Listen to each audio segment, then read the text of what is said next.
In a silent maintenance corridor, a young cleaner meets a trembling dragon child clutching a blue bear keychain. A dropped toy becomes a lifeline, a glance becomes a promise, and a hidden legacy threatens to break them all. Will a so-called nobody become the one voice he trusts? Tonight, discover how noticing without words can save a family. If you are new to the channel, then please subscribe to the channel and like the video, and tell us where are you watching from. Now, let's jump into the story. On Stella Crown Station, Cale Thornmere was known for metal calm. His voice rarely lifted. His plans always landed. Partners said he could move a market with a glance, and he often did. Yet there was one truth he could not bend by will or wealth. His hatchling, Nixon, did not move through the world the way most did. Nixon was 6, bright as a lantern, and easily flooded by sound, touch, and quick changes. Loud rooms felt like storms to him. Tight tags on a shirt felt like nettles. He often found safety in small patterns, gentle rhythm, and a green stego toy that went everywhere with him. That morning, another caretaker left. She spoke kindly, but the words still cut. She said Nixon needed to be seen as a person, not a task. Cale listened with a face like cold glass and said nothing. Silence was his armor when answers did not come. With no one else to watch Nixon, Cale brought him to the top floors of Thornmere Holdings. The office lights hummed. The air smelled like citrus and met. Nixon wore soft headphones and held the stego by its tail. Cale tried to continue meetings and signatures. For half an hour, the plan held. Then a door clicked, a shadow slipped, and the little dragon was gone. Down on a service deck, where the station felt like a wide, slow heart, Marin Arden wiped a loading bay rail. She was 22, light brown skin, careful hazel eyes, and she carried herself like someone who had learned to move gently so nothing would break. Her days were long and not dramatic. She knew every broom closet and quiet leak by name. While she worked, a soft thud echoed. A toy had fallen. She turned and saw Nixon sitting near a wall, wings tucked tight, gaze on the ceiling where a vent fan turned like a patient star. Marin did not rush. She lowered herself to the floor, a small distance away, and let quiet do half the work. In her pocket was a tiny sky blue bear keychain. She slid it on the ground like a friendly boat crossing a calm canal. "This little one can wait with you," she said in a low voice. "No hurry, no touch, just here." Nixon looked at the bear. His claws moved in careful steps. He lifted it and pressed it to his chest. The fan turned. The moment held. Heavy footsteps arrived. Cale's tall frame filled the corridor. Crimson scales caught the light and threw it back in thin gold lines. He saw his child on the floor with a cleaner and felt fear dress itself as anger. "What are you doing with my son?" he asked, tone flat as stone. Marin stood slowly. "He dropped his toy," she said, still gentle. "He was okay sitting here." Cale reached, and the move was too quick. Nixon's body folded inward. He made a tight sound and covered his ears. Marin lifted a hand, not to stop Cale, but to slow the air itself. "Please," she said. He was calm. "Maybe go soft." The words pricked Cale's pride. He was not used to advice from anyone outside a boardroom.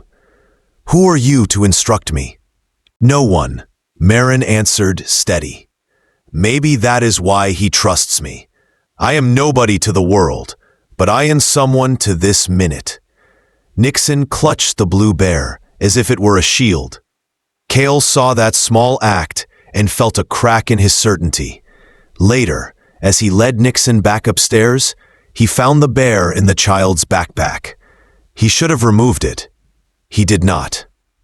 He placed it in the hover car's glove box at the end of the day and shut the compartment with a sigh he did not admit to himself. The next morning, a new order came through the cleaning rota. Marin was assigned to the 190th through 200th floors. The supervisor could not explain why, only that the request was signed by Cale's office. When Marin stepped out of the lift on the 199th, Nixon was already there, headphones on, Stego in his lap. He glanced up, offered a brief, shy smile, and nudged the toy forward 2 inches. To anyone else, it was a small thing. To him, it was a North Star. Behind a security feed, Cale watched without breathing. He told himself he was looking for safety risks. The truth was simple and harder. He did not know how to join his own child's peace. He watched the cleaner and the hatchling sit on the floor and trade quiet like a warm blanket. And for the first time in a long while, he wondered if he had been solving the wrong problem. A question drifted through the corridor like a secret breeze. Could a life turn on something as small as a dropped toy and a blue bear keychain? Stella Crown Station hummed on. The answer waited.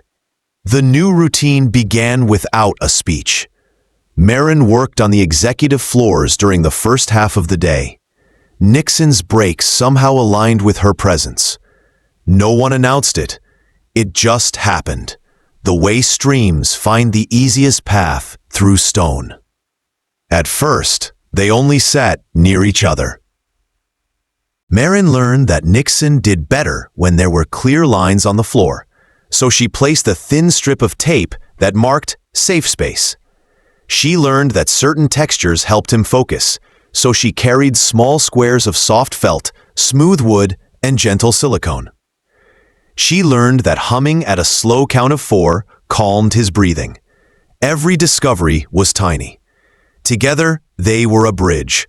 Cale kept his distance, but his eyes were not cold anymore. On a midweek morning, he saw Nixon eat a full bowl of warm rice for the first time in days. On a late afternoon, he noticed his child fall asleep without tears. These were not miracles for headlines. They were simple, daily mercies, and they shook him more than numbers ever had. One day in the lift, Cale and Marin stood side by side. He was a tall, red shape of formality. She was in a neat gray uniform with a name badge that never caught a second look. "Are you trained for this?" he asked, meaning the careful way she guided his child, meaning the patience with edges. "No course," Marin said. "Life taught me. I grew up in a group home. I learned to read quiet moods and small signals. I had to. My little sister, Tessa, needed that." Cale nodded and said nothing. Inside, something old loosened. He had always believed expertise came with certificates. He was now watching expertise that came from love and practice. Their shared language deepened. Marin drew simple faces on sticky notes. Calm face, worried face, brave face. Nixon put a small dot next to the one that matched how he felt. Marin praised this without loud words. Sometimes she placed the sky blue bear beside the stego so the two could listen together. Nixon would line them up and hum, and Marin would hum along in a small harmony that made the corridor seem warmer. On a rainy station day, Marin arrived damp. Weather controls had misted the plaza for plant care, and she had no umbrella. Nixon, who usually guarded his jacket like a treasure, took it off and held it toward her. The movement was slow, as if he were exploring a new path in his mind. Marin accepted with soft thanks. Cale watched from an office doorway, surprised and moved. "He does not do that," he said, almost to himself. "Maybe he is learning that care can be shared," said Marin. "Do you have children?" Cale asked, then wondered if he had crossed a line. "No," she said, but I raised Tessa from the time she could hold a spoon. I was not perfect. I just stayed. The days collected like smooth stones. Small drawings appeared in Nixon's bag. A circle labeled quiet bubble. A rectangle labeled loud door. A star labeled safe person. One star clearly meant Marin. Cale found the page late one evening and had to sit down. His own name was not on the page. He felt a pinprick of grief and a larger wave of gratitude that his child had a safe person at all. On Friday, when the station lights dimmed to lavender for evening, Cale waited by the corridor where Marin often finished her shift. He cleared his throat, which was unusual for him. "Thank you for today," he said.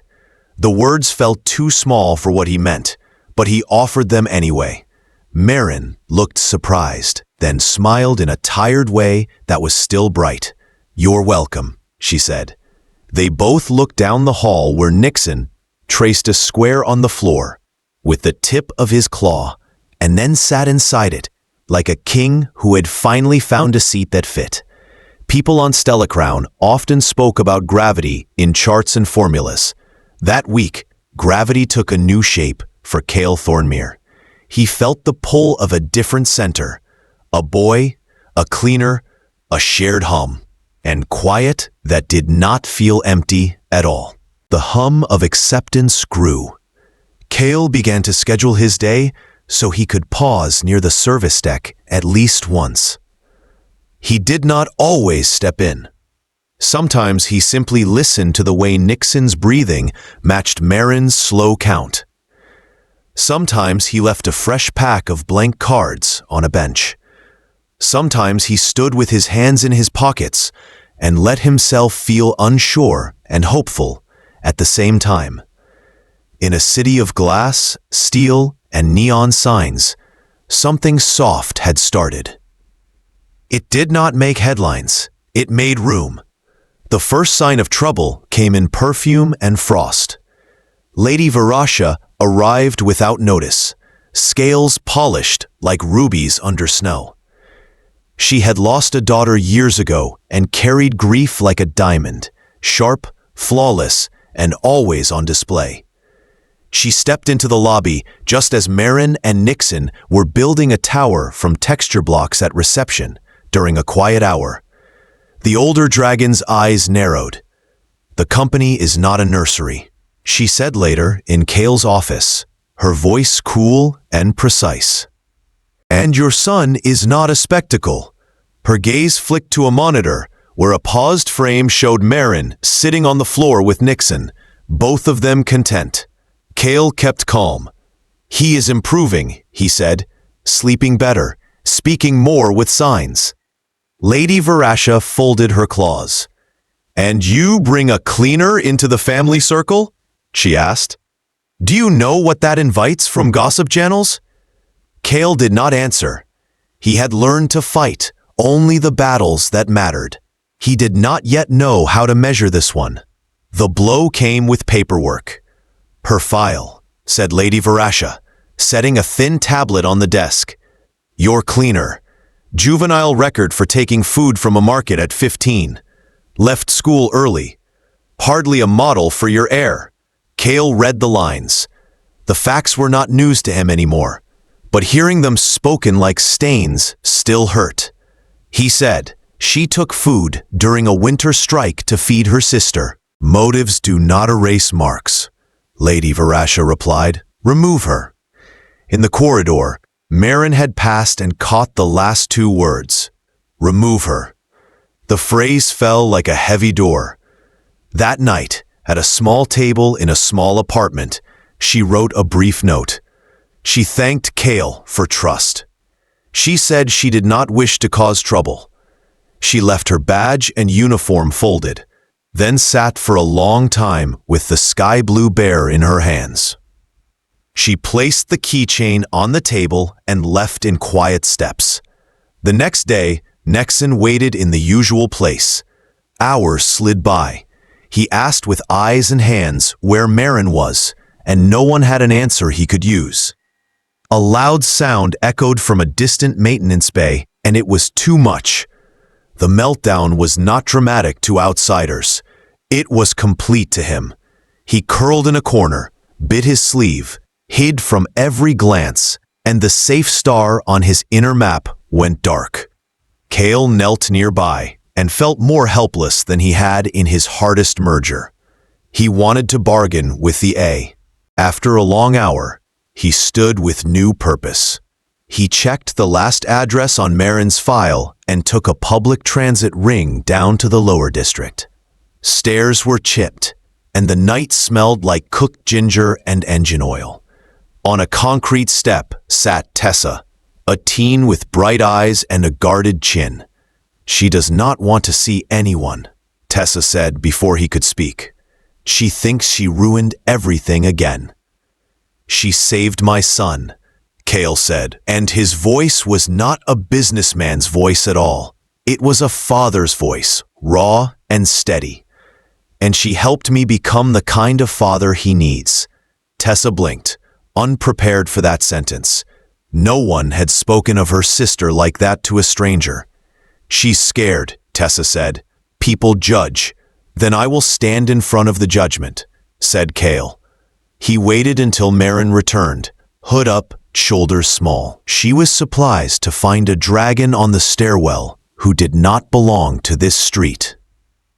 "Please don't make this harder," she said, clutching the strap of her bag. "I mean to make it simpler," Kale replied. "What happened to you as a girl was survival, not shame. Nixon regressed without you. I am asking you to come back, not as staff with a mop, as Nixon's connection guide. The title is new. The work is what you already do." Marin looked at Tessa, who nodded. A slow, small hope traveled across Marin's face like dawn under clouds. "What about your world's opinion?" she asked. "My world is a child who hummed himself to sleep because you sat 2 meters away," Kale said. "That is the only market I care to win." They stood there, not as magnate and cleaner, but as two people who had both learned how to stay when it mattered. Marin agreed to return after a week to set channels and terms. Kale promised to shield her from noise and to speak when silence would cost her. Back on the station, Nixon sat at his window with the stego pressed tight. He traced a star shape on the glass and whispered in small sounds only he understood. When Kale told him that Marin was coming back, his whole body softened.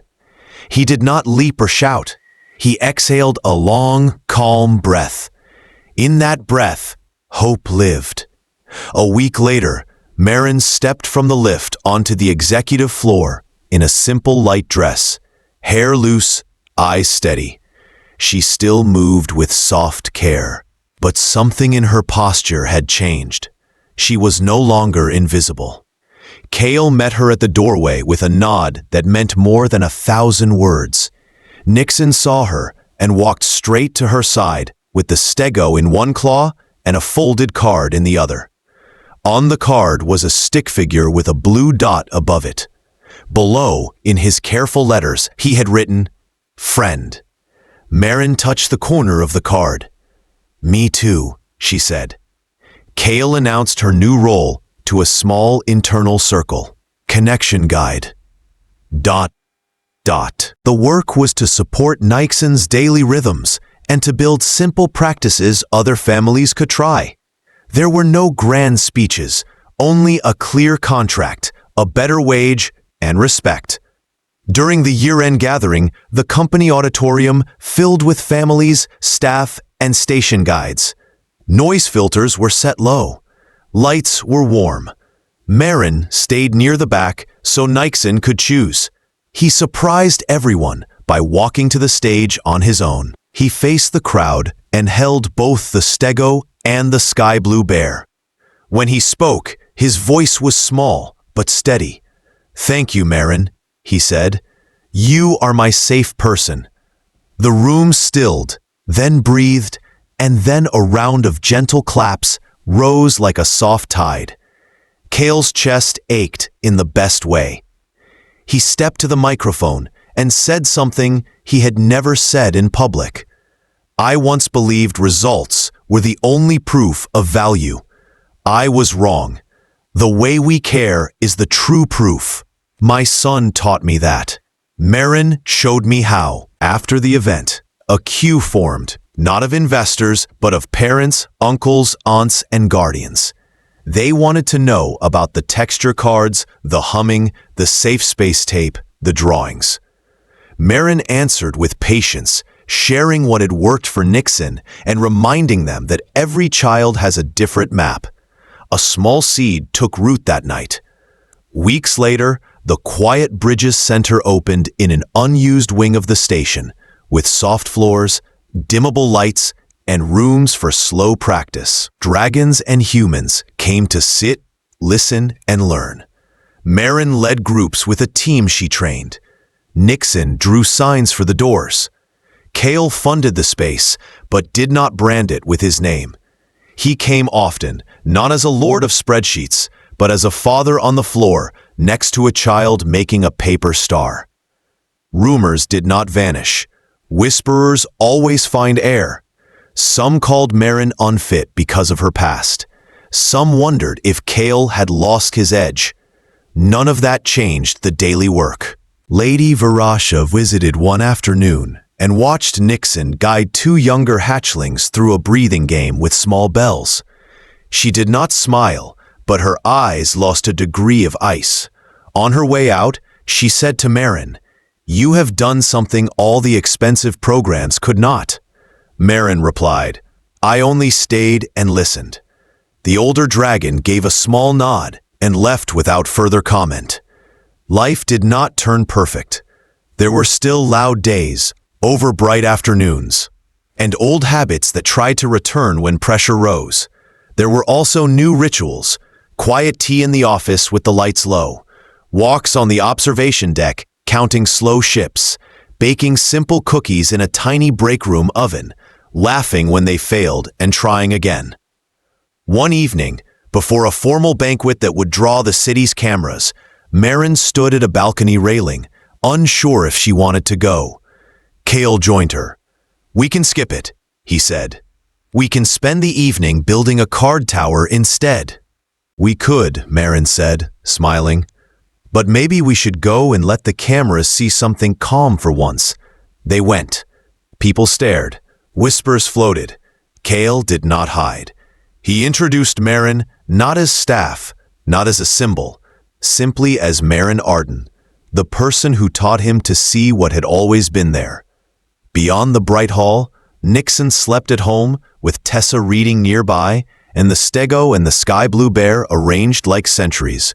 The city buzzed, and the family felt like a small campfire inside it.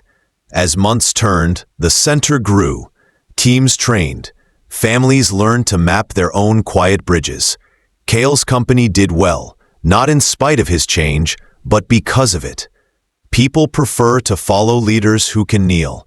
That truth spread in quiet ways.